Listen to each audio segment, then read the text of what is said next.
They told me I was old the moment I stepped through my own doorway. You don't need comfort anymore, Mary. Ellen. Older people sleep anywhere. That was the first thing I heard before I even set my purse down.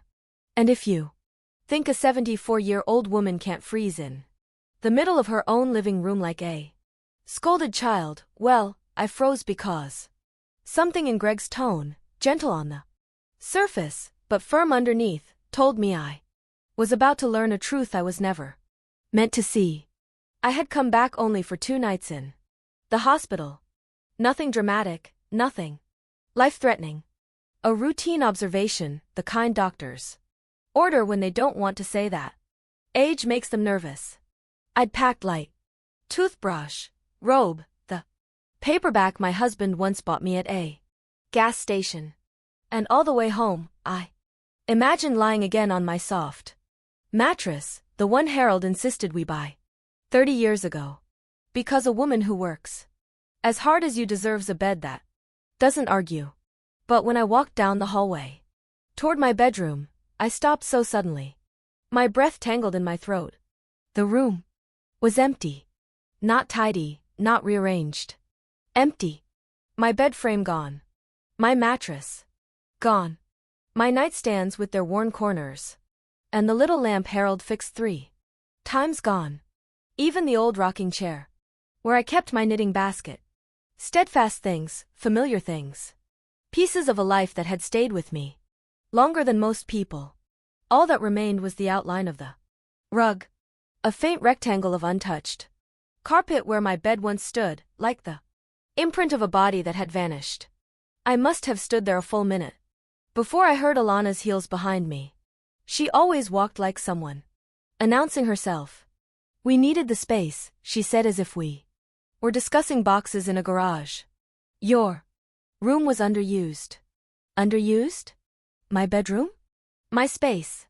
The only corner of this big aging house that still felt like mine since they'd moved in temporarily 4 years ago and stayed permanently without ever quite admitting it. Where is it? My voice surprised me. Too calm, too steady. I expected a tremor. I didn't give them one. Oh, she said, flipping her hair like a schoolgirl. We sold it, most of it. A couple from the lakeside community took the whole set. We gave them a good price. It helped cover the renovations. I turned to Greg. Then, my son, the boy I taught to tie his shoes, to cook scrambled eggs, to speak softly when people were hurting. He stood with his hands in his pockets, eyes on the wall, just above my head, the way he always looked when he didn't want to see what he'd done. Mom, he said, you're 74.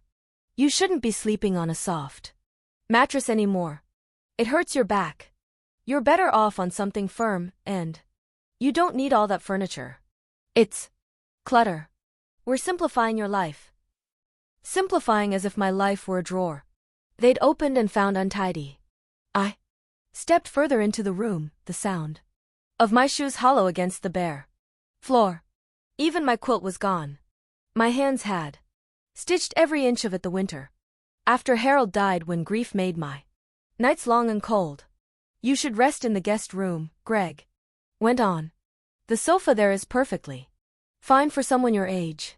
Comfort isn't a priority. Stability is stability. The word tasted bitter. I looked at my son. Really looked at him, and for the first time I saw not the man he'd become, but the distance he'd grown. It had been building for years. Small things I smoothed over because mothers do that. But standing in that stripped room with its echo instead of warmth, I realized smoothing over had turned into permitting, and I had permitted far too much. I reached for the windowsill. Not because I needed support, but because I needed the feel of something solid under my fingers. Something that hadn't been taken from me while I lay in a hospital bed, believing my home was waiting untouched. I didn't shout. I didn't cry. I didn't ask why. I simply stood there, in the silence of my missing life, feeling the floor steadier than the people who'd decided they knew what an Old woman did and didn't deserve. And that was the moment, quiet, almost invisible, when something in me began to turn. I stood there longer than I should have. In that hollow space where my life used to sit. Not grieving the furniture itself. No, but the way its disappearance seemed to peel back something I had been refusing to look at for years. You don't lose your bed by accident. You lose it because someone believes they have the right to take it. Alana was already checking something on her phone, tapping fast, impatient-like. I was a slow-moving inconvenience she had to get through before dinner. Reservations. Greg hovered in the doorway, shoulders stiff, eyes restless. Neither of them stepped into the room as if the emptiness they'd created might cling to them. Mom, Greg finally said, don't make this into a big thing. You weren't using half of this stuff. And with the way your back has been hurting, my back? I repeated quietly just to hear the words aloud. Greg, when did you decide you knew more about my body than I do? He sighed the way he used to sigh as a teenager when he thought I didn't understand anything. Funny how people grow older but keep their old habits ready in their pockets. It's not about that, he said. It's about practicality. The room was cluttered. And we need a workspace we can actually use. With the new project coming up, I'll be working from home more. The house has to function for all of us. For all of us. That phrasing was not accidental. This is my house, I said, not raising my voice, not even changing its rhythm. Just placing the fact between us like a stone. Greg's jaw tightened. He glanced toward the hallway, knowing Alana was close enough to hear, but not close enough to intervene. Mom, we talked about this. You said we could make the place more efficient. You said you trusted us. I said you could repaint the pantry. I answered, not sell my bed. Alana finally stepped in then, her voice light and bright, as if she were addressing someone whose mental grasp she questioned. Mary Ellen, the old furniture wasn't doing you any favors. Honestly, you should be thanking us. That room was outdated, heavy, oppressive. We're giving you a safer, simpler life. Safer. Simpler words people use when they want to shrink you. I walked past her into the hallway, the smell of fresh paint lingering from whatever project they'd started without telling me. Pictures that used to hang crooked. Harold always hated straightening. Frames were now perfectly aligned. A row of decorative baskets I'd never seen before sat on the console table. My home had been tamed into something that looked like a magazine spread belonging to someone else. Where are my things? I asked. Oh, Alana said casually. Some were donated, some thrown out. The quilt? Well, it was really worn. We figured. You threw it out. My voice didn't rise, but something sharp cut through it. It had holes, she said, not meeting my eyes. It wasn't sanitary. Older fabrics collect dust. Dust as if grief had an expiration date.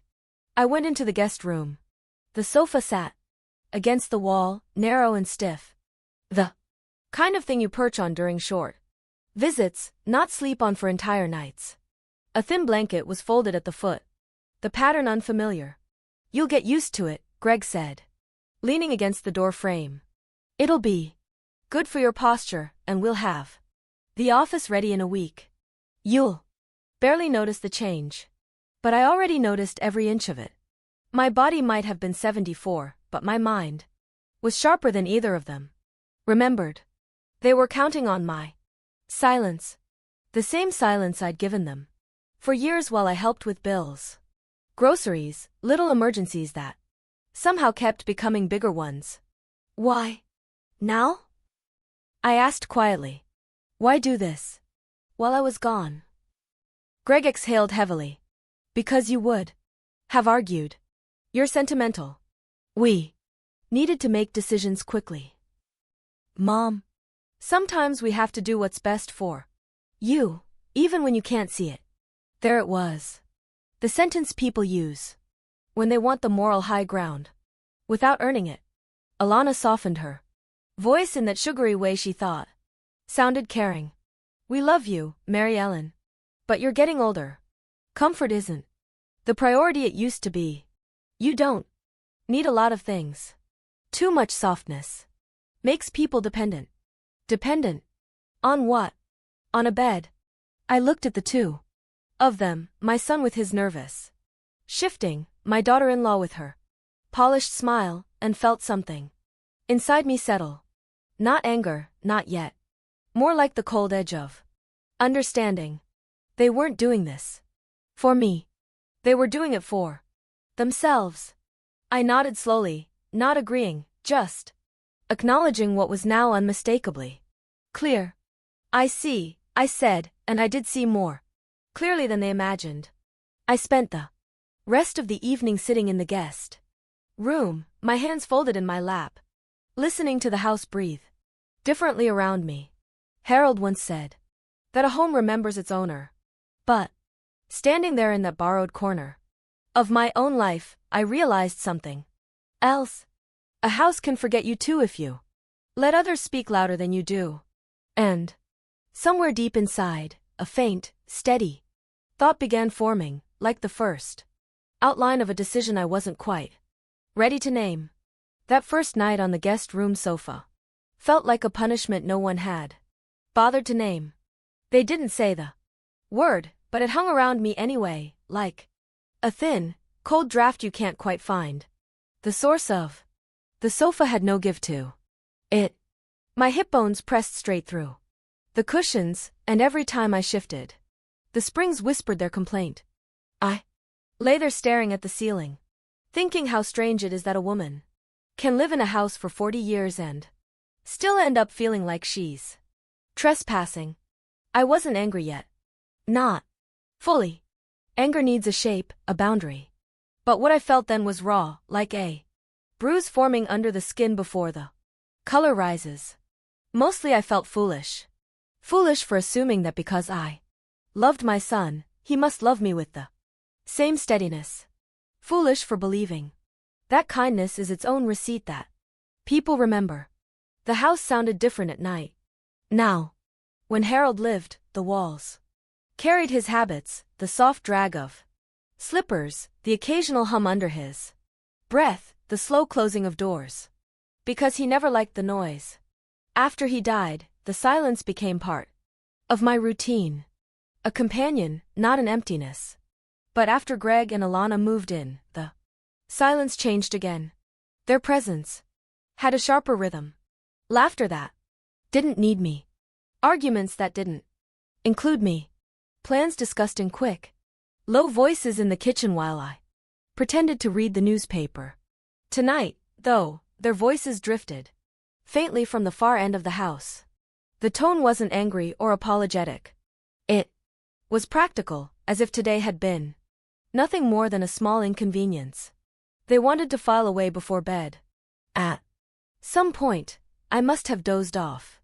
Because I woke with a jolt, my neck stiff and my lower back screaming. The blanket had slipped to the floor. The wind rattled the old maple outside. I sat slowly, letting my joints remember their purpose. A 74-year-old body doesn't forgive cold surfaces easily. I stood and walked toward the hallway. Not because I needed anything.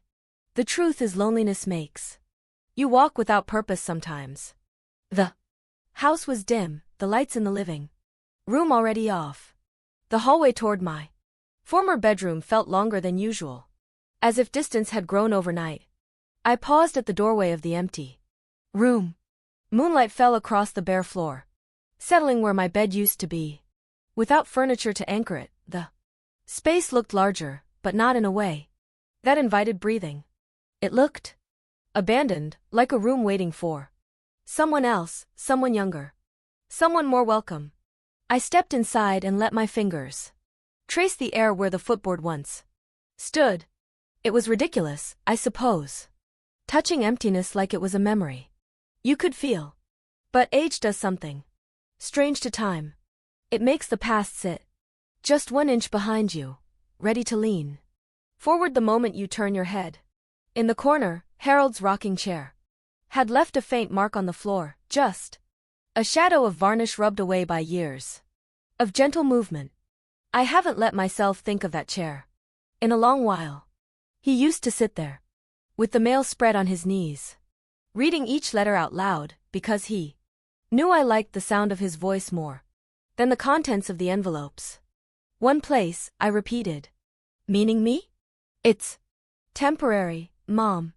He smiled at me, soft, reassuring.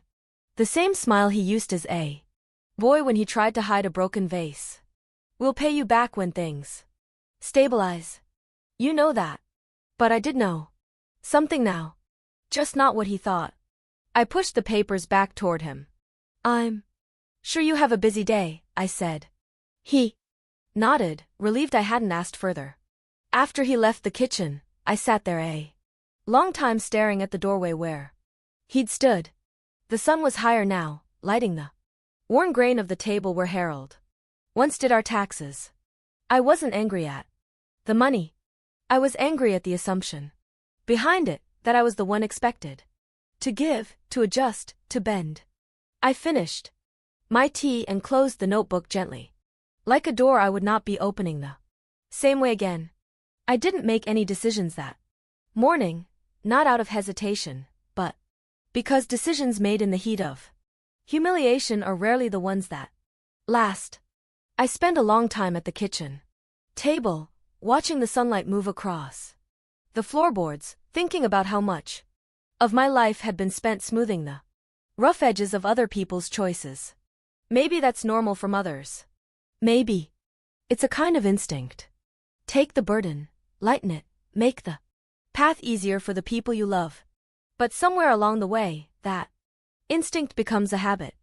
And a habit becomes a pattern. And a pattern becomes a trap you built yourself. I cleared the table, washed my teacup, and folded the dish towel exactly the way Harold used to like it. Little rituals help steady the mind. And though I didn't yet know what I would do, I knew one thing clearly. What had been taken from me would not be returned by asking. I went to my purse, pulled out my phone, and scrolled to the number I rarely used. The direct line to my branch manager at the bank. I'd kept that number only because Harold once said, always know the name of the person watching over your money. For years, I never needed it. Then Greg and Alana moved in and I told myself it was still good to have. The phone rang twice before a bright, professional voice answered. Good morning. This is Sandra speaking. Hello, dear, I said, keeping my tone warm, but not fragile. Women my age are expected to sound fragile, and I've learned how quickly people take advantage when you do. This is Mary Ellen Harper. I have a question about my accounts. Of course, Mrs. Harper, how can I help? I'd like to review all automatic payments and transfers, I said. Every single one. And I'd like them suspended. Effective immediately. There was a short silence. Surprise, not disapproval. All of them? Yes. I'll need to verify a few details, she said, her voice careful. Now, respectful in a way that told me she understood this wasn't a light request. After the verification, she cleared her throat. All right.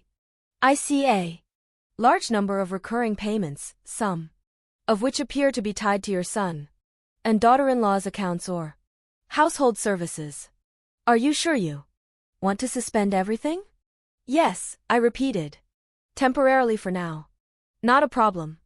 I'll put a universal hold. Nothing will go out today. I let out a breath I didn't realize I'd been holding. Thank you, Sandra. I appreciate your help. If you'd like to review them in person, I can make you an appointment, she offered. I almost said yes, but I wasn't ready for anything official. Not until my mind fully settled. I'll call back when I'm ready. After we hung up, I set the phone down. and placed my hands flat on the counter. My fingers felt steady. My heart beat. Even. It was the first moment of actual control I'd felt in days. When I walked back into the hallway, I saw a sliver of my empty bedroom through the cracked door. The walls looked pale in the morning light, stripped of personality. I closed the door quietly. That emptiness wasn't going to define me.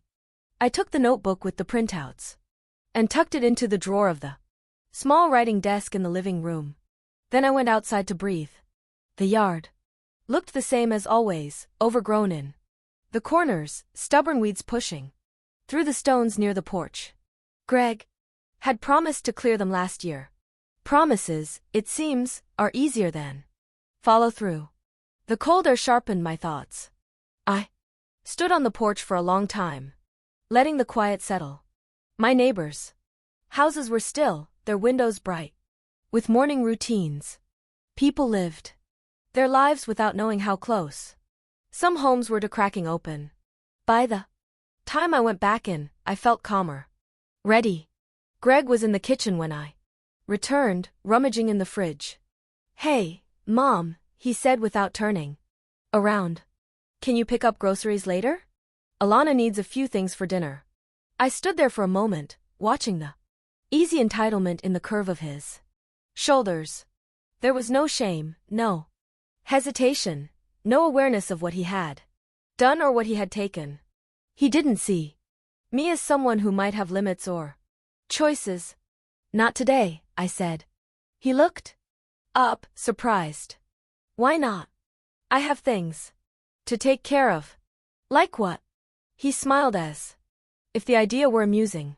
"I don't owe you a list, Greg." The smile faltered. "Mom, we're all trying to make this household work. You know that." I nodded. "Once. I do know. That's why I'm going to make sure it works for me, too." He stared at me, confused. But I didn't stay there long enough for him to ask questions. Instead, I went to the guest room, grabbed my coat, and left the house without another word. Walking down the driveway, I felt something I hadn't felt in a long time. Not anger, not fear, but a quiet resolve. The kind of resolve a woman gains only after years of being overlooked. A resolve that doesn't need to shout. I wasn't sure exactly where I was going, but I knew what I was walking toward. My own life returned to my own hands. I didn't walk far. My knees aren't what they used to be, and the cold morning air has a way of reminding me that bones keep better records than the mind. But the law office was only 4 blocks from the house, on a quiet street tucked between the library and the old pharmacy. I'd passed it hundreds of times without ever thinking I'd need anything from behind those glass doors. The receptionist looked up as soon as I stepped inside. A young woman, too young to understand the weight of decisions made after 70, but polite enough to recognize this wasn't a social visit. "Good morning," she said gently. "How can we help you today?" "I'd like to speak with someone about property rights," I said. "Preferably someone familiar with household occupancy laws." Her eyes sharpened just a bit. She understood more than her age suggested. "Do you have an appointment?" "No," I said. "But I can wait." I didn't have to wait long. 10 minutes later, I was sitting in a small office, across from a man in his late 50s with kind eyes and a posture that suggested he listened more than he spoke. His name plate read J. Howard. He folded his hands on the desk. "Mrs. Harper, what can I do for you?" It would have been easy to start with the dramatic pieces, the empty bedroom, the discarded furniture, the long list of financial drains. But age teaches you to begin with the bones of the matter. Everything else is just flesh around it. "I own a house," I said plainly. "It is in my name alone. My son and his wife live with me. I allowed it temporarily. They have begun making decisions in the home without my consent. Major decisions." He nodded, not interrupting. They removed my personal belongings, sold my bedroom furniture, cleared out items that belong to my late husband without asking, and they believe they can do more. His expression didn't change, but something in the way he leaned forward told me he'd heard a similar story before. Maybe not the same details, but the same route. Do they contribute to the mortgage? He asked. There is no mortgage, I said. The house was paid off 20 years ago. And they contribute to taxes? No, I pay everything. Utilities? I pay those as well. He nodded slowly. Then legally they are occupants, guests. Essentially, not co-owners, not tenants. Not partners in any binding agreement. I let that sink in. I already knew it. But hearing it stated without hesitation steadied something inside me. Mrs. Harper, he continued, no adult, child, or relative has the right to alter, sell, or remove property from your home without your consent, unless you've signed over ownership or created a joint estate. Your house is yours entirely. I felt my fingers unclench on the armrest. You said they sold your furniture, he added. Did you give permission in writing? No, that is a violation of your property rights. He said it calmly, the way a doctor says a diagnosis he's delivered many times. But even in its calmness, the truth hit hard. He pulled out a folder and slid a few papers toward me. You have several options. The first is simply re-establishing boundaries. Verbally, but based on what you've described, I suspect that will not be respected. I didn't argue. The next option, he continued, is issuing a formal written notice requiring them to vacate the property within a specified time frame. 30 days is standard. My heart didn't race. It didn't stutter. It simply settled as if it had been waiting for this sentence. And if they refuse, I asked. He shook his head. They have no legal grounds to refuse. If necessary, we can file a formal motion, but in most cases, a written notice and follow through are enough. I looked down at my hands. They rested quietly in my lap. My wedding band, Harold's band, resized to fit me, gleamed faintly under the fluorescent light. I remembered how proud he'd been when we'd paid off the mortgage. This house is yours, he'd said. Promise me you'll never hand away what we built. I had forgotten that promise. Or maybe I had set it aside under so many softer instincts. The attorney's voice brought me back. If you'd like, I can prepare the notice for you this afternoon. I nodded once. Yes, I believe I'll need that. Of course, he said. You're doing the right thing, Mrs. Harper. Protecting your home is not selfishness. It's responsibility. Responsibility. A word that had followed me my entire life, but never quite in this direction. I left the office with the papers in a simple white envelope. Nothing dramatic. Just a modest package containing the first real boundary I'd drawn in years. Walking back home, I felt the weight of it in my coat pocket. Not heavy, just certain. I didn't hand them the envelope that same day. Even certainty needs a quiet corner to settle in before it's spoken aloud. Instead, I placed it in the drawer of the writing desk, my desk, one of the few pieces no one had dared to update, and let the evening approach on its own terms. The house felt unusually still, as if it too was waiting to see what I would do next. By late afternoon, the scent of onions and garlic drifted from the kitchen. Alana never cooked when she could avoid it, so I knew this was her attempt at appearing domestic, maybe even generous, as if scent alone could soften the edges of what she'd taken. I walked into the kitchen to get a glass of water.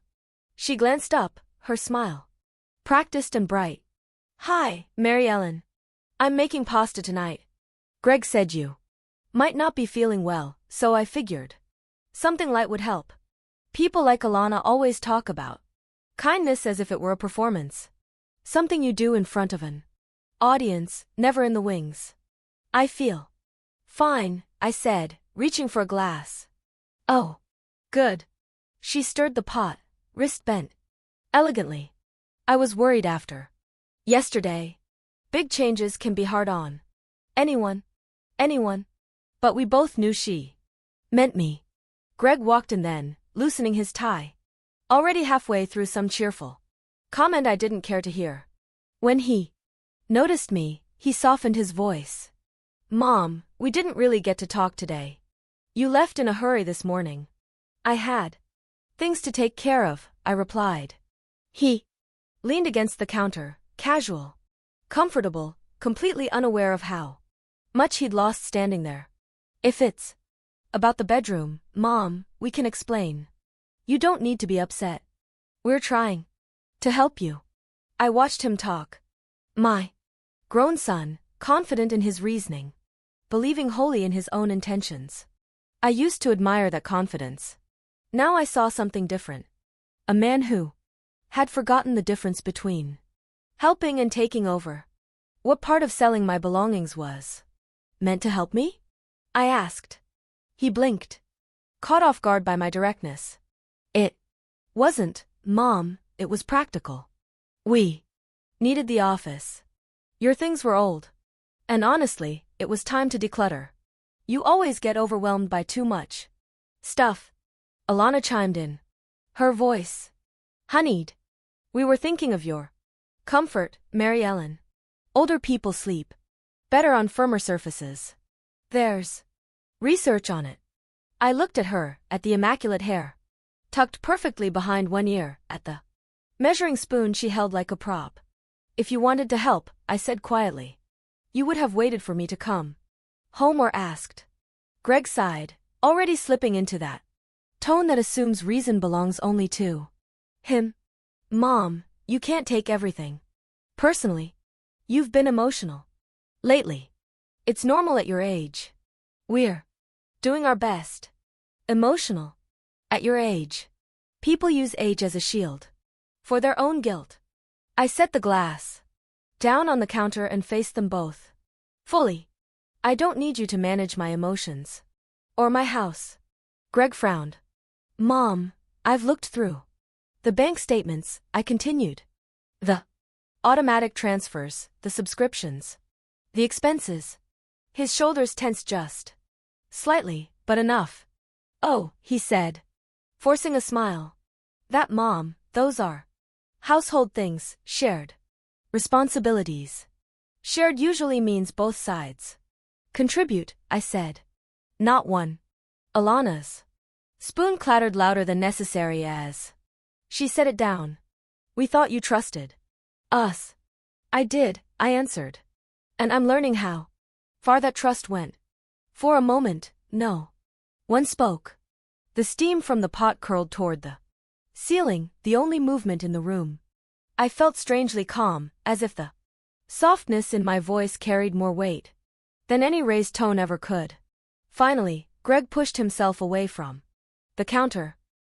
Look, he said, choosing each word carefully. We know you're feeling unsettled. But this is still your home, Mom. We're not trying to push you out. We're just trying to make it livable for everyone. We're a family. Families adapt. Yes, I said. They do.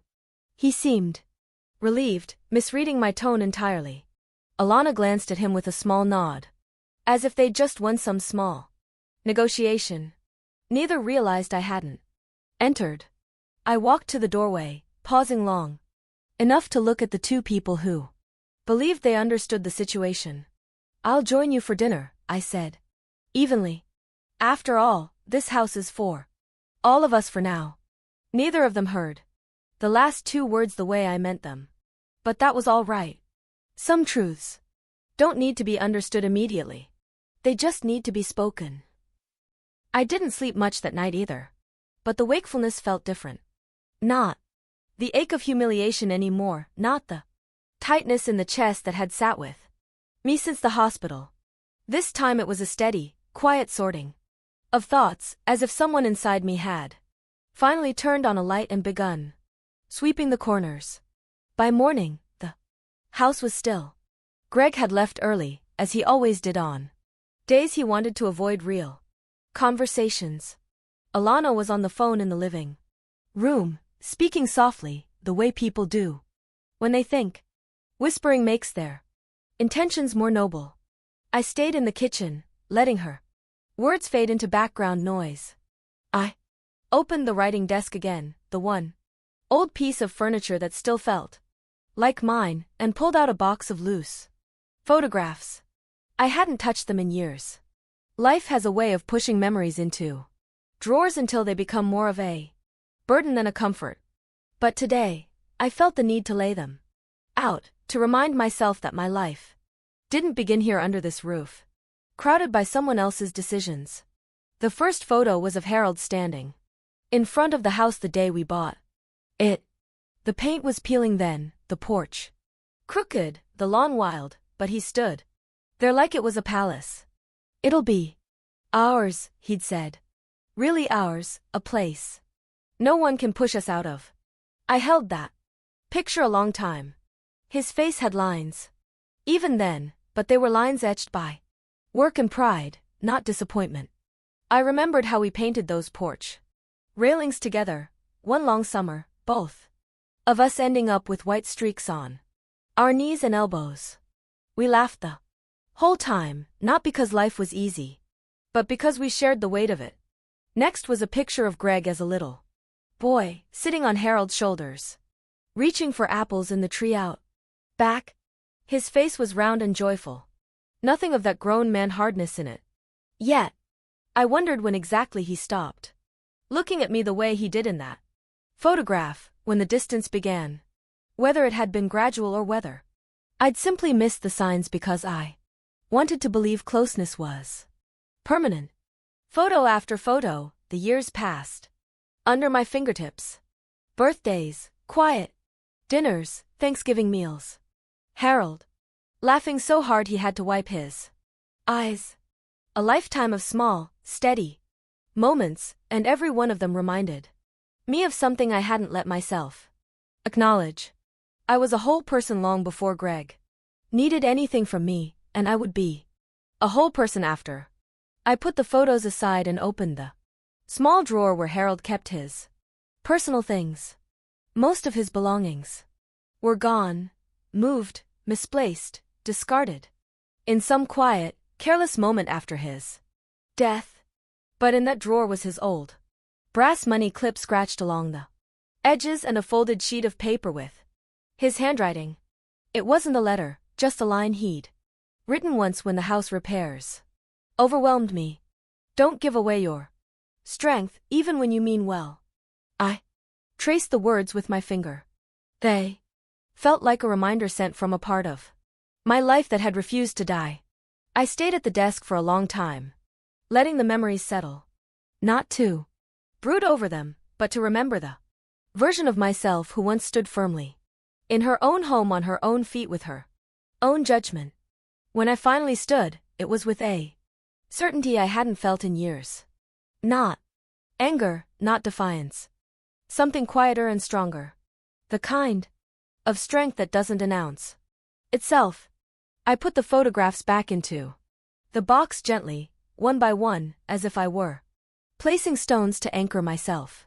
By the time I closed the drawer, I knew this much with absolute clarity.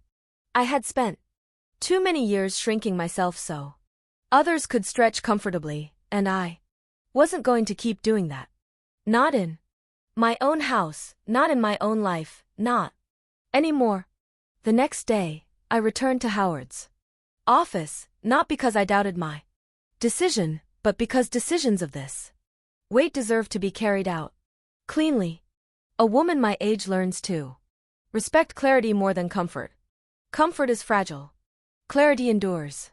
He greeted me with the same calm expression as before, as though nothing I might say could surprise or disturb him.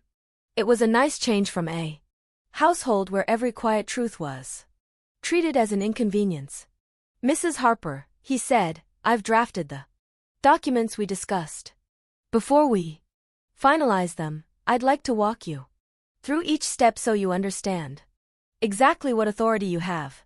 I understand, I said, but please explain. Anyway, he appreciated that.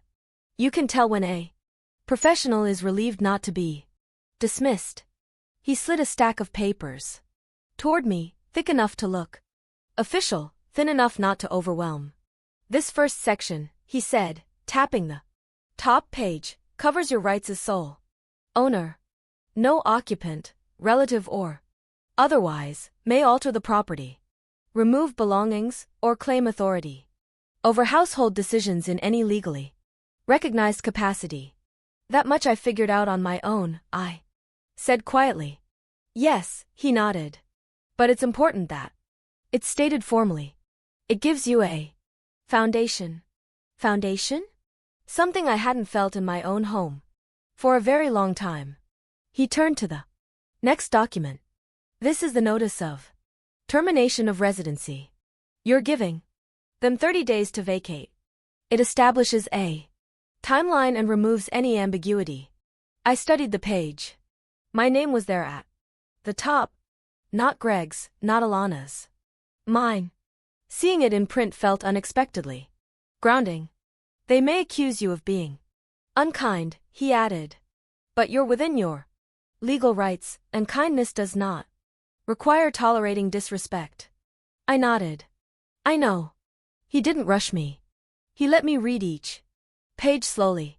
I liked that he didn't treat me as fragile or confused, the way Greg had started doing lately, as if age had made me incapable of understanding my own affairs. Funny how people assume forgetfulness fits all older women like a coat handed out at a door. When we finished the paperwork, Howard folded his hands. There's another step you may want to consider, he said. Oh? A living directive for property control. It outlines what happens to your house if you become temporarily unable to make decisions. It ensures no one can step in and take control without your explicit written consent. I thought about that, about hospital rooms, about how easily people speak for you when you are not in the room to stop them, about how quickly convenience turns into authorization. Yes, I said, I'd like that. He prepared the document while I sat quietly in the chair, letting the silence become part of my strength instead of a void. When he handed it to me, I felt a sensation I hadn't known in months. Security. Not safety given by others, but safety returned to myself. As I signed the final page, he looked at me with something like respect. You're doing this with a clear head, he said. Most people wait until they're desperate. You're early. That's good. I've spent most of my life being early, I said. I just forgot that applied to protecting myself, too. He slid all the documents into a large envelope and placed it in front of me. Light, but not light. Paper isn't heavy, but consequences are. When you're ready, he said, serve the notice. They don't need to sign anything. You simply need proof. They received it. Proof. I'd always been the kind of woman who kept receipts without ever expecting to use them. Now I understood their purpose. I stood, thanked him, and left the office.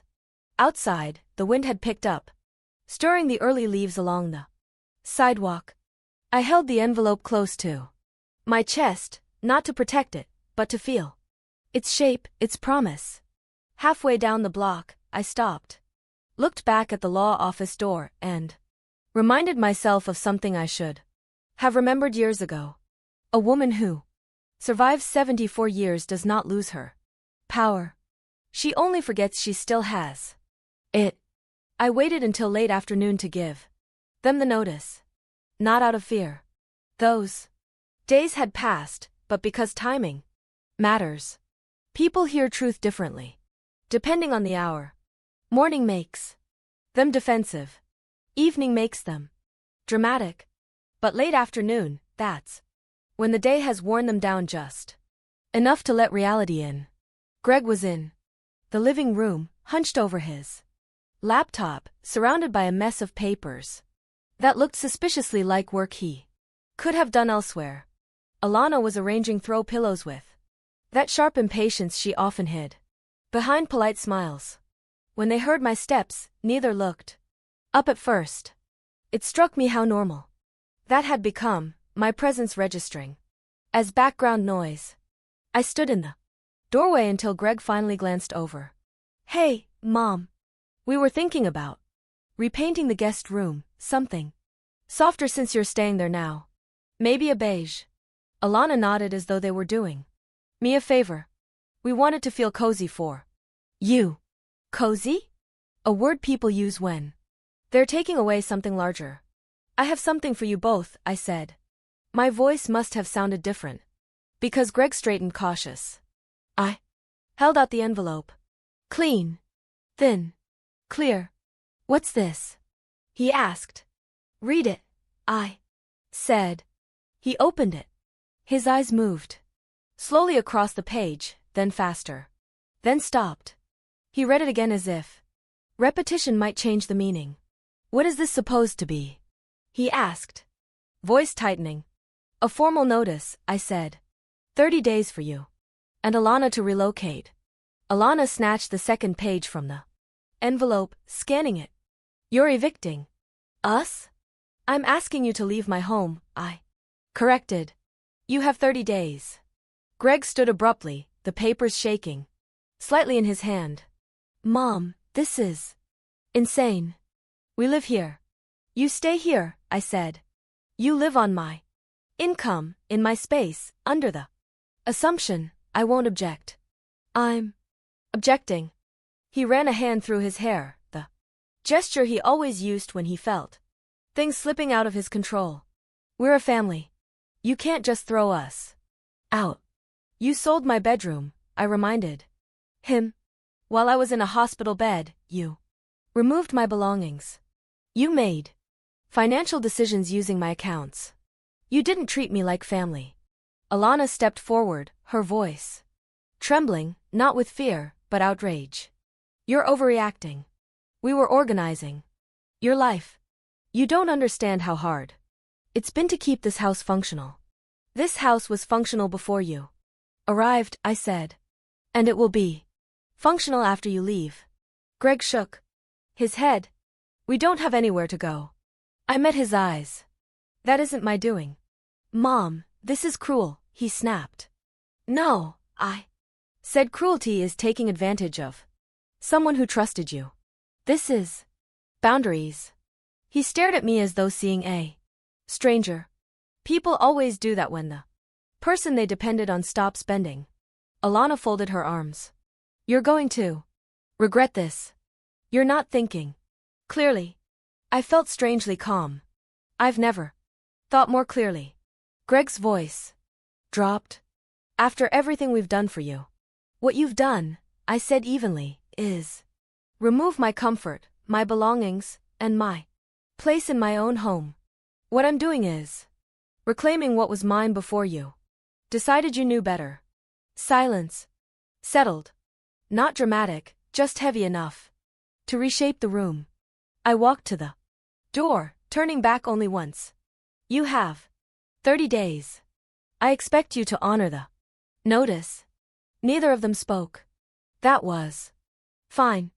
I wasn't looking for agreement. I wasn't even looking for understanding. I stepped into the hallway and closed the living room door behind me. The sound was quiet, but it carried the weight of something final.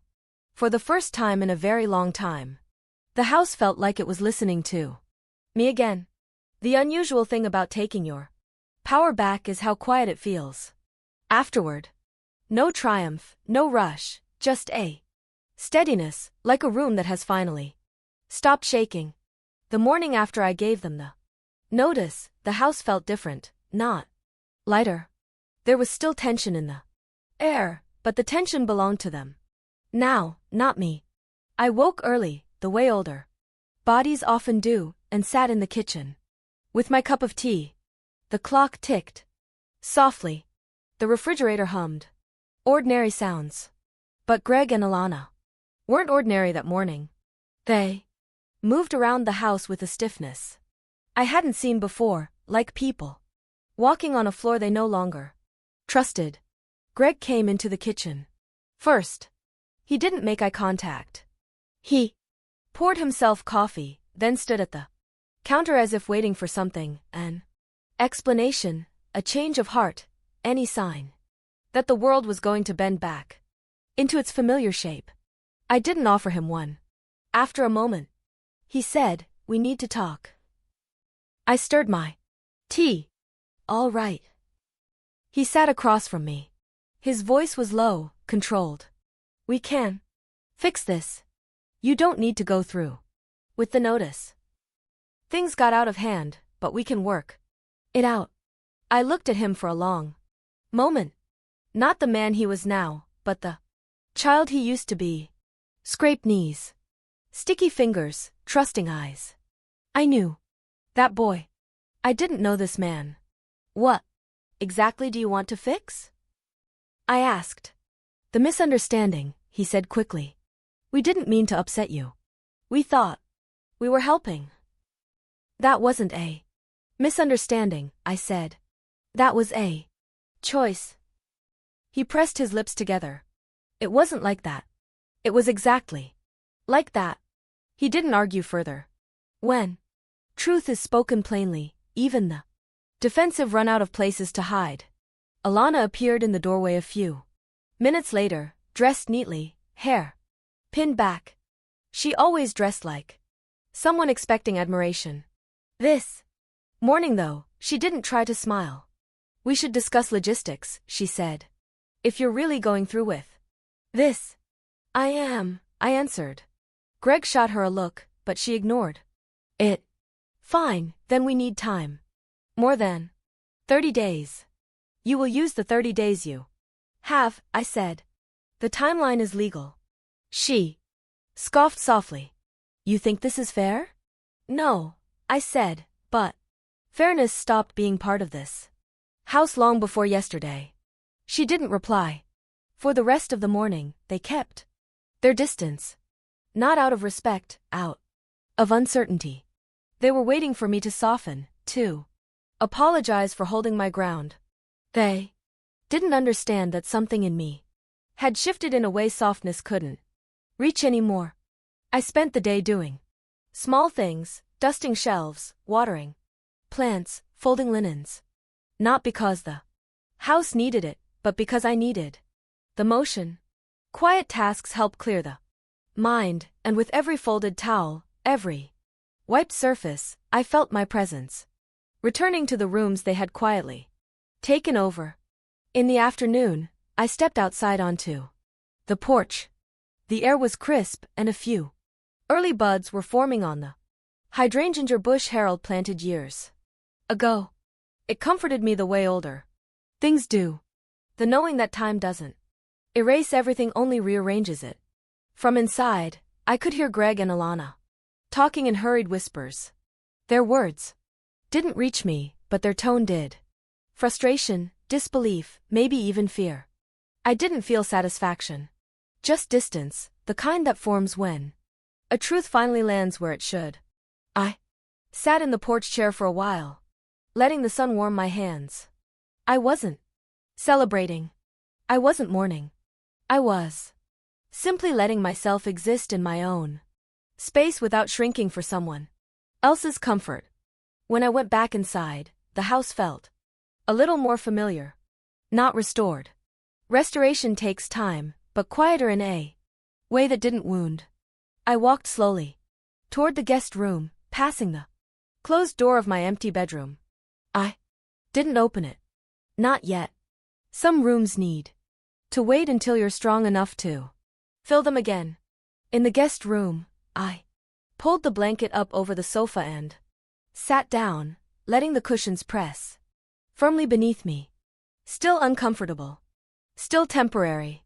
But for the first time, temporary felt like a step forward, not backward. The house was silent.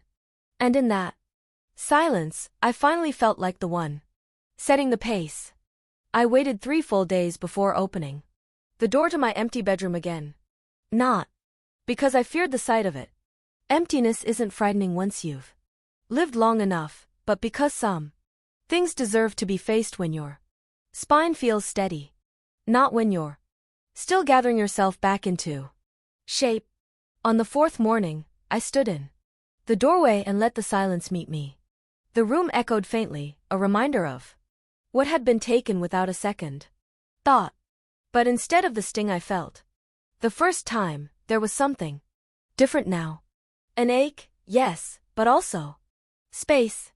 Space I could choose what to do with. I walked slowly across the bare floor. My shoes made soft, hollow sounds. I touched the wall where my headboard used to rest and imagined the faint indentation it had left over the years. Harold always said, a room remembers the weight of the people who love it. Maybe the room hadn't forgotten. Maybe it had just been waiting. I sat down on the floor, my back against the wall, knees pulled close the way I hadn't sat since I was much younger. At my age, getting down is harder than getting back up. But I didn't mind. I just wanted to feel the grounding of the wood beneath me. Solid, dependable. Something they hadn't managed to sell. I stayed there for a long time, long enough for the morning light to warm the side of my face, long enough to recognize that this room didn't feel lost to me anymore. It felt paused, like a breath held before a decision. Later, after lunch, I drove to the small furniture shop on Main Street. The same one Harold and I had bought our first real table from. The owner, Mr. Delaney, remembered me, though he tried not to make a fuss about it. Looking for anything special? He asked. Something simple? I said.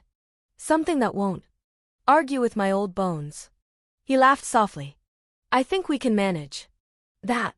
I tried mattresses the way younger people try new shoes. Careful, uncertain, waiting to see which one felt like an invitation instead of a mistake. Most were too soft, like sleeping on warm bread. Others were firm enough, but hollow, as if made for an apartment someone would leave in a year. Then there was one, medium firm, nothing fancy, no unnecessary layers meant to justify a higher price. Just a good, steady surface, the kind Harold would have approved of. I lay back on it, hands folded on my chest, staring at the ceiling tiles. It felt like something I could belong to again. In the end, I chose that mattress. A plain wooden frame, 2 modest nightstands, and a chair. Nothing like the old rocking chair I'd lost, but strong with a slight curve in the back that fit me well. I didn't need to replace what had been taken. I only needed something that felt like mine. When the delivery truck came later that week, Greg and Alana stayed in their room. Whether out of guilt or resentment, I didn't care. The workers carried everything in politely, asking where I wanted each piece. I pointed. They followed, and just like that, the room began to fill again. Not with memories, but with possibility. That evening, I made the bed with new sheets, smooth and cool, untouched by anyone else's hands. I placed a small lamp on the nightstand, a soft amber shade that warmed the room instantly. And for the first time in a long time, I stood in a space that looked toward my future instead of back at my past. When it was finished, I sat on the edge of the bed. The frame didn't wobble. The mattress didn't sink. The lamp glowed in a quiet corner like a promise whispered under breath. It wasn't extravagant. It wasn't impressive, but it was mine. Fully, unquestionably mine. And as I rested my palms on the new quilt I'd chosen, simple blue stitching, the kind of pattern you don't tire of, I felt something settled deep in my chest. I hadn't rebuilt the room to replace what they stole. I'd rebuilt it to remind myself that I was still here, still capable, still the woman who once filled this home with her own hands. The house Had more to remember now, and so did I. Greg came to my doorway the morning after the new furniture arrived. He didn't knock. He just stood there, leaning on the frame, staring at the bed, as if it were an accusation. I stayed seated, smoothing the corner of the quilt. I didn't feel the need to fill the silence. I'd learned that silence can tell the truth better than any speech. So, he said finally, "You're really doing this?" "I am," I answered. He stepped inside, hands in his pockets, shoulders tight. "Mom, this is all happening too fast. You're acting like we're villains. We were trying to help you and now you're throwing us out because of a bed." I looked at him calmly. "Greg, it was never about the bed." He opened his mouth, closed it, opened it again. "Then what is it? What do you want me to say? That you understand?" I said. "Not that you agree, just that you see what you did." His jaw tightened. "I don't think it's as dramatic as you're making it." I nodded slowly, "And that is exactly why you're leaving." He flinched, not visibly, but in the way his eyes shifted away from mine. "I apologized," he muttered. "No," I said. "You explained." "Explaining is not apologizing." He ran a hand over his face. "I'm doing my best, Mom. Life hasn't been easy. You know that. And yet," I said gently, "you wanted me to carry the weight of your choices." Quietly, gratefully.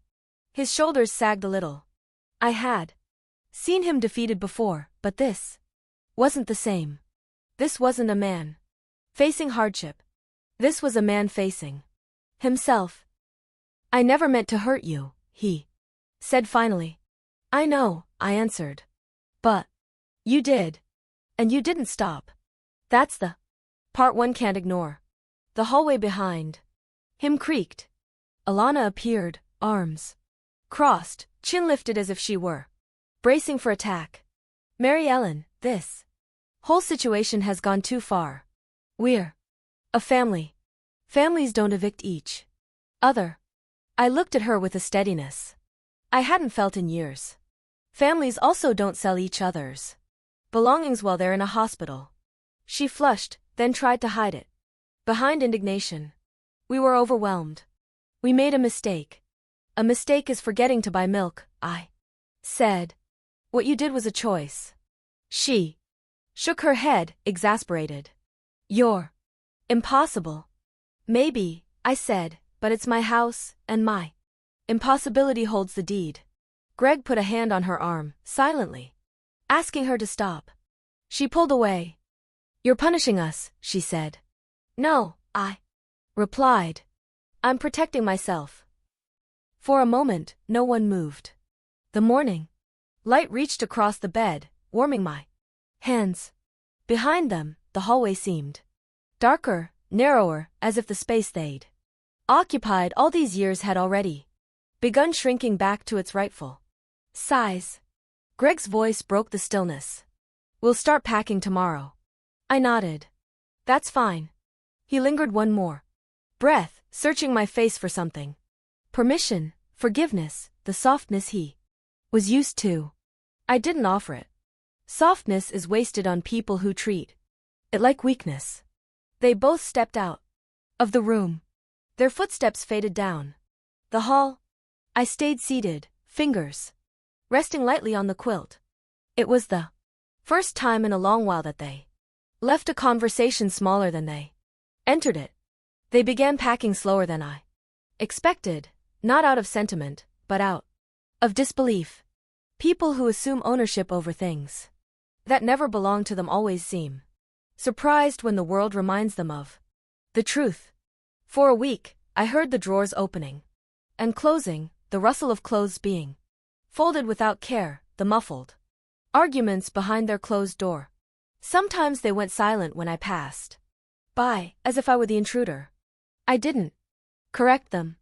Let a guilty conscience do its own work. I kept to myself. I cooked, Small meals, read in the living room. Watered the plants. I didn't hover. I didn't interfere. Boundaries don't need to shout. They just need to exist. One afternoon, while I was sweeping the porch, I saw Greg carrying a box to the car. He paused. When he noticed me, the wind tugged his hair the way it used to when he was a boy. But nothing boyish remained in his expression. We found a place, he said. That's good, I replied. It's smaller, he added almost defensively. Most places feel smaller when you've been living in too much space that wasn't yours. He didn't argue. He just nodded, the gesture brief, almost grudging, but real. Later, Alana came out, arms full of shoes. She didn't speak to me, but she did look around the yard as if seeing it for the first time. Harold's hydrangea, the old bird bath, the bench under the elm. None of it had ever mattered to her, but people always start noticing things at the door of departure. Inside the house, the atmosphere shifted. Day by day, rooms they'd filled with. Their noise grew quieter. The air felt less crowded. Their belongings disappeared from the bathroom counter, the hallway table, the kitchen shelves.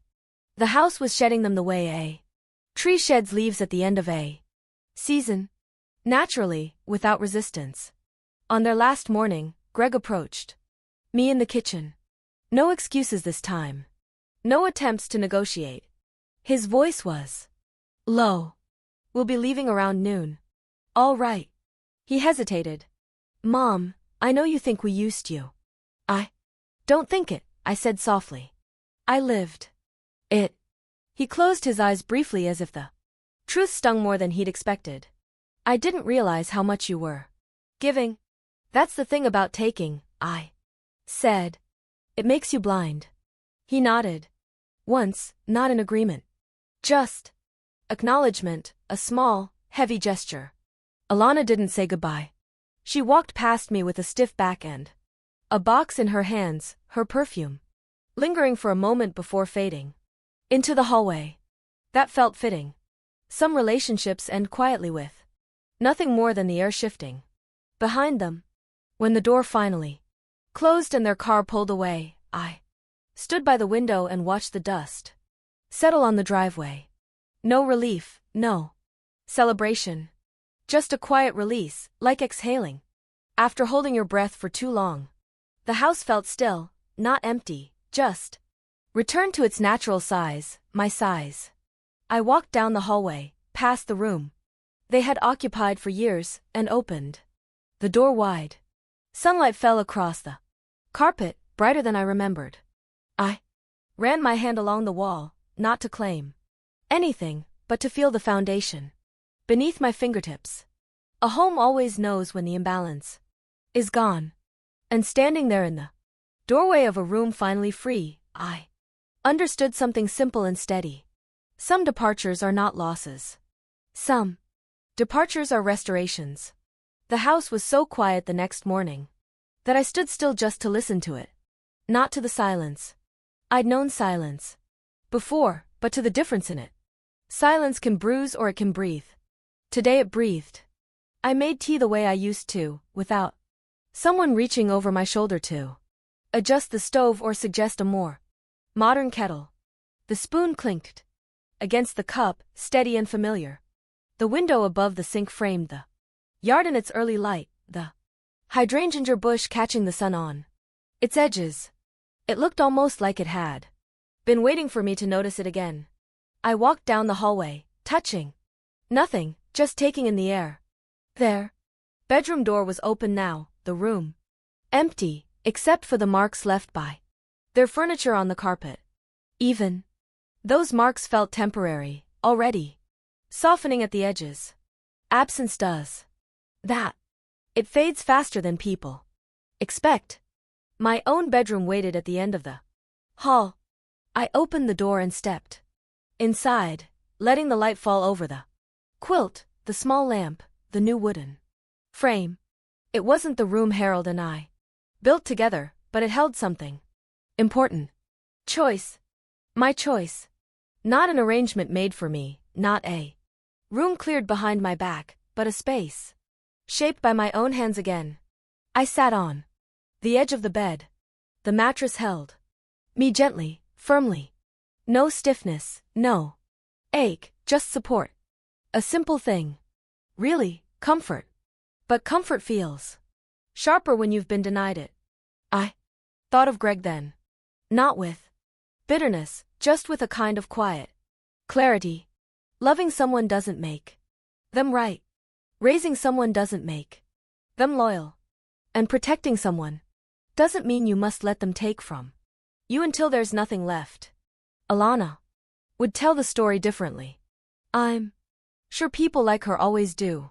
Every boundary becomes hostility. Every no becomes betrayal. But stories change, depending on who holds the pen. For years I let them hold the pen in this house. I stepped aside. I softened. I yielded. It's easy to lose track of yourself that way. I looked around my room again, feeling the steadiness of the floor under my feet. You did it, Harold, I whispered, touching the edge of the nightstand. You built us something that lasted. And maybe I hadn't kept everything perfectly intact.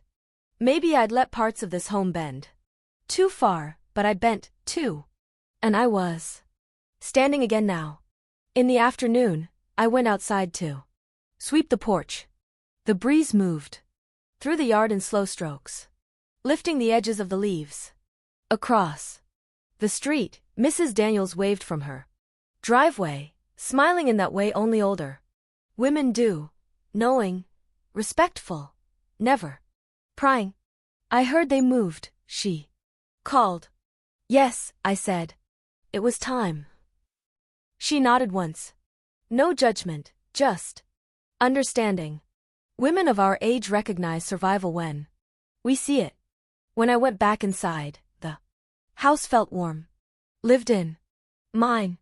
I walked through each room slowly, not to inspect anything, but to acknowledge it. Every corner, every doorway, every wall that had held me through grief and through joy and through this strange recent season of being minimized in my own home. In the living room, I opened the curtains fully for the first time in months. Light spilled in across the floor, bright and unapologetic. I let it wash over my hands. I wasn't looking for a fresh start. At 74, that phrase sounds too much like a sales pitch. But I was ready for a rightful continuation, a life returned to its natural size, not squeezed down to accommodate someone else's convenience. I sat on the sofa, the one I'd slept on too many nights, and let the sun reach me.